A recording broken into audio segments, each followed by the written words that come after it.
గూఢాచారి వ్యవస్థలు ఎప్పటికప్పుడు పనిచేస్తూనే ఉంటాయి. గూఢాచారి వ్యవస్థ ఎందుకు పనిచేస్తుంది? పోలీస్ నిఘా వ్యవస్థ ఎందుకు పనిచేస్తుంది? ఎవరన్నా ప్రభుత్వాలను అస్థిరపరిచే కుట్ర చేసినా, దేశంలో శాంతి భద్రతల సమస్య తలెత్తే విధంగా వ్యవహారం చేసినా, లా అండ్ ఆర్డర్ ఇష్యూ వచ్చే విధంగా ఏమైనా అపభ్రష్టపు పనులు చేసినా వాటిని నిరోధించడానికి డెఫినెట్గా పోలీస్ వ్యవస్థ తన పని తాను చేసుకుంటూ పోతుంది. 2015లో మన తెలంగాణ రాష్ట్రం ఏర్పడ్డ తొలినాళ్లలో మా ఎమ్మెల్యే గారిని ఒకరిని కొనడానికి ఒక దొంగ 50 లక్షల రూపాయల బ్యాగ్తో వచ్చి దొరికిండు. దొరికిన తర్వాత ఆ దొంగ మీద ఏమైనా నిఘా పెట్టిండ్రేమో పోలీసులు. మాకేం తెలుసు? మాకేం సంబంధం?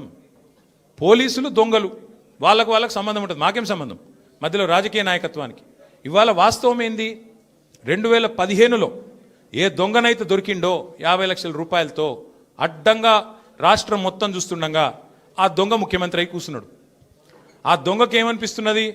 మిగతా వాళ్ళు కూడా నా లెక్కనే రాజకీయ నాయకులందరూ దొంగ పనులు చేస్తారు, మిగతా వాళ్ళు కూడా నాలాగానే బురద అంటియాలి, వాళ్ళను బదనాం చేయాలి. అందుకే ఏం చేస్తున్నాడు? విచారణ పేరిట ఆదేశాలు జారీ చేస్తూ ఉన్నాడు. ఒక 3 రోజుల కిందట హరీష్ రావు గారు ఒక ప్రెస్ మీట్ పెట్టినారు తెలంగాణ భవన్లో. ఏమని మాట్లాడినారు? సింగరేణి కాలరీస్ ఏదైతే ఉన్నదో అక్కడ 1000 కోట్ల బొగ్గు కుంభకోణం జరిగింది. దానిలో ప్రధాన ముద్దాయి రేవంత్ రెడ్డి గారి బావమరిది సృజన్ రెడ్డి. ఆయన కింగ్ పిన్గా ఉంటూ ఈ అక్కరలేని సైట్ విజిట్ సర్టిఫికేషన్ భారతదేశంలో ఎక్కడ ఏ కోల్డ్ ఫీల్డ్లో లేదు. అదొక కండిషన్ పెట్టి, ఒక నిబంధన పెట్టి కాంట్రాక్టర్లను రింగు చేసి బెదిరించి ఫోన్ ద్వారా నేరుగా మాట్లాడి, నేను ముఖ్యమంత్రి బావమరిదిని మాట్లాడుతున్నా, మీరు టెండర్ వేయొద్దు, మీరు వేస్తా అని చెప్తే నేను సర్టిఫికెట్ ఇయనియా సింగరేణి నుంచి అని బెదిరిస్తున్నాడు.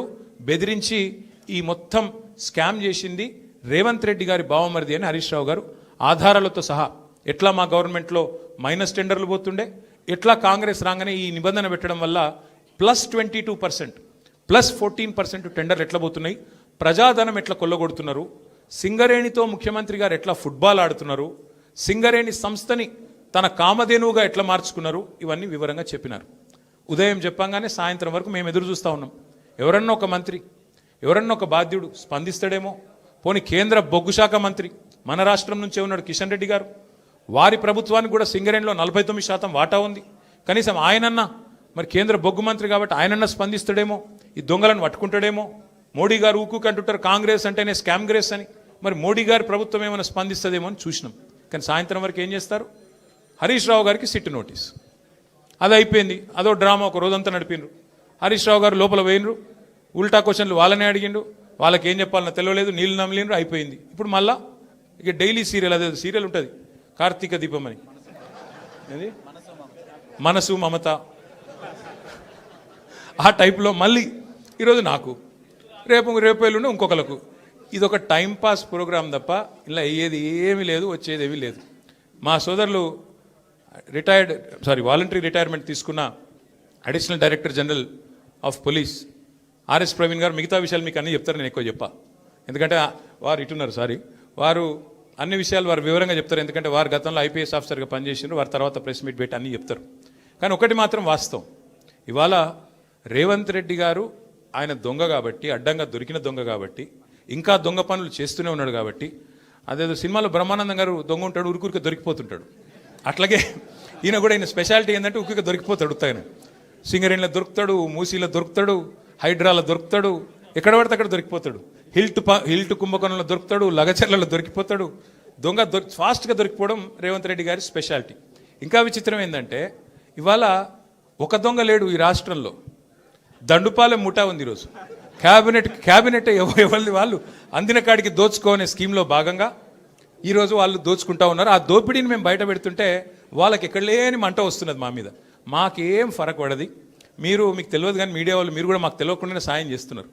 మీరేమనుకుంటున్నారంటే ముఖ్యమంత్రి చెప్పిండు, మేము ఇట్లా కేసు నోటీసులు వచ్చినాయి, మరి వీళ్ళని ఏదో విచారిస్తున్నారు అని చెప్పి లోపల మేము ప్లేట్ బ్రేకింగ్లు పెట్టి గుచ్చి అడుగుతుండ్రు అని మీరు పెడతారు. మాకేం బాధ లేదు, ఎందుకంటే 100 కోట్ల పబ్లిసిటీ మీరు ఫ్రీగా మాకు ఇస్తున్నారు. మాకేం బాధ లేదు.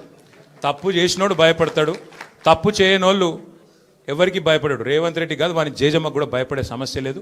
ముమ్మాటికి ఒకటి మాత్రం పక్కా, ఈ కేసు ఇంతటితో మేము వదిలిపెట్టాం. నా క్యారెక్టర్ అసాసినేషన్కి బాధ్యులైన రేవంత్ రెడ్డిని, ఆయన తొత్తులుగా పనిచేస్తున్న పోలీసులు కొంతమంది, అందరినీ కాదు, కొంతమంది పోలీసులు ఎవరైతే ఉన్నారో ఆయన తొత్తులుగా ఆయన అడుగులకు మడుగులతో పనిచేస్తున్నారో వాళ్ళని నేను కూడా వదిలిపెట్టను. ఎందుకు వదిలిపెట్టను? ఎందుకంటే నా వ్యక్తిత్వాన్ని చేస్తూ ఉన్నారు. లేని లింకులు అంటగట్టి, లేని రంకులు అంటగట్టి, నాకు ఇష్టం ఉన్నట్టు ఎవరెవరో యాక్టర్లకు లింకులు పెట్టి చిల్లర రాజకీయం ఏదైతే చేస్తున్నారో ఈ విషయంలో నేను మాత్రం వదిలిపెట్టను. మీరేదో ఇవాళ ముఖ్యమంత్రి హార్వర్డ్కి పోయిండు, ఆడ వచ్చిరాని ఇంగ్లీష్లో ఏం నేర్చుకుంటుండో ఏం వచ్చిండో కానీ ఆయన వచ్చే వరకు టైంపాస్ చేద్దాము అని చెప్పి మీరు డ్రామా చేస్తున్నారు. మాకు తెలుసు, ధారావాహికలాగా నడుపుతా ఉన్నారు. మాకేం ఇబ్బంది లేదు. మీరు ఎన్నిసార్లు పిలిచినా వస్తాం. ఎందుకంటే చట్టాన్ని గౌరవించే పౌరులం, తప్పకుండా వస్తాం. మేము తప్పు చేయలేదన్న మాటనే చెప్తాము. మీరు ఎన్ని రకాల డైవర్షన్ గేమ్లు ఆడినా మేము మాత్రం అర్జునుడి కన్ను ఎట్లయితే ఆనాడు తన గురి మీదనే ఉండనో అట్లే మా గురి మొత్తం కూడా ఈ ప్రభుత్వ అసమర్థత మీద, మీ అవినీతి మీద, మీరు ప్రజలకిచ్చి ఎగ్గొడుతున్న హామీల మీద, యనుమల రేవంత్ రెడ్డి ఎగవేతల రేవంత్ రెడ్డికి ఎట్లా మారిపోయిండో అన్న దాని మీద 420 హామీలు ఇచ్చి ఇప్పటివరకు 4 హామీలు కూడా నెరవేర్చకుండా ఎట్లా ఈ లుచ్చా పనులు చేస్తున్నాడో వీటిని ఎండగడుతూనే ఉంటాం. 100% వదిలిపెట్టకుండా ప్రాణం పోయేదాకా పోరాడుతూనే ఉంటాం. ఎవరికి భయపడకుండా, ఎవరికి తలవంచకుండా నిఖార్సైన తెలంగాణ బిడ్డలుగా, కేసీఆర్ గారి సైనికులుగా, కేసీఆర్ గారిని తిరిగి ముఖ్యమంత్రి చేసేదాకా మేమందరం కలిసికట్టుగా పనిచేస్తూ ఉంటామని చెప్పి తెలియజేస్తూ మీ అందరికీ కూడా సంఘీభావం చెప్పడానికి వచ్చిన ప్రతి ఒక్కరికి మళ్ళొకసారి ధన్యవాదాలు తెలియజేస్తూ మిగతా విషయాలు వాళ్ళు నన్నేం అడిగినరు, నేను వాళ్ళనేం అడిగినా అవన్నీ సాయంత్రం మిగతా విషయాలు మాట్లాడుకుందాం. Thank you.